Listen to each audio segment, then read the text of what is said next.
అనంతపురం జిల్లా బొమ్మనహాల్ మండలంలో బీజేపీ కార్యకర్తపై హత్యాయత్నం జరిగింది. చంద్రగిరి గ్రామానికి చెందిన బీజేపీ కార్యకర్తపై కృష్ణమూర్తి శెట్టిపై దుండగుడు వేట కొడవలతో దాడి చేశాడు. చెయ్యి, వీపు, తలపై కొడవలతో నరికాడు. ఇంట్లో వారు కేకలు వేయడంతో దుండగుడు పరారయ్యాడు. కృష్ణమూర్తి విషమంగా ఉండడంతో ఆసుపత్రికి తరలించారు. పోలీసులు కేసు నమోదు చేసి దర్యాప్తు చేస్తున్నారు.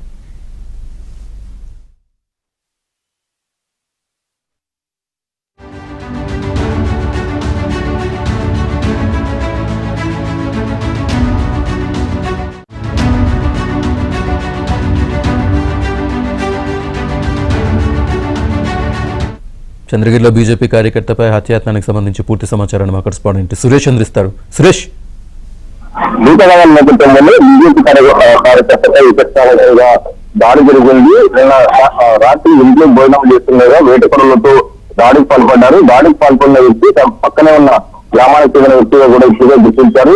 వేటకొడలతో దక్షిణాయతంగా దాడి చేయడంతో తీవ్ర గాయపడిన కుటుంబ సభ్యులు వెంటనే చికిత్స నిమిత్తం పల్లారులోని ప్రైవేట్ ఆసుపత్రికి తరలించారు. అయితే కృష్ణమూర్తి శెట్టి ఆరోగ్య పరిస్థితి చాలా విషయంగా ఉన్నట్లు కూడా చెప్తున్నారు. ఈతగాల నేపథ్యంలో జరిగింది. దీనికి ఎలాంటి రాజకీయ కోణం లేదంటూ కూడా గ్రామస్తులు చెప్తున్న పరిస్థితి అయితే కనిపిస్తుంది. పక్కనే ఉన్న గ్రామానికి చెందిన ఒక వైసీపీ కార్యకర్తతో ఈతగాల నేపథ్యంలో దాడి జరిగిందంటూ కూడా పూర్తి స్థాయిలో పోలీసులు ఆ కోణంలోనే విచారిస్తున్నట్లు కూడా తెలుస్తుంది. అయితే కృష్ణమూర్తి శెట్టి ఆరోగ్య పరిస్థితి విషమంగా ఉన్నట్లు కూడా ఒక కుటుంబ సభ్యులు చెప్తున్నారు. ఇదే సందర్భంలో ఇలాంటి గ్రామంలో ఇరు వర్గాలకు సంబంధించిన వారు పక్కనే ఉన్న గ్రామం కావడంతో ఇరు వర్గాలకు చెందిన వారు దర్శనం జరుగుతున్న కూడా పోలీసులు గ్రామంలో గట్టి పోలీస్ బందోబస్తు ఏర్పాటు చేశారు.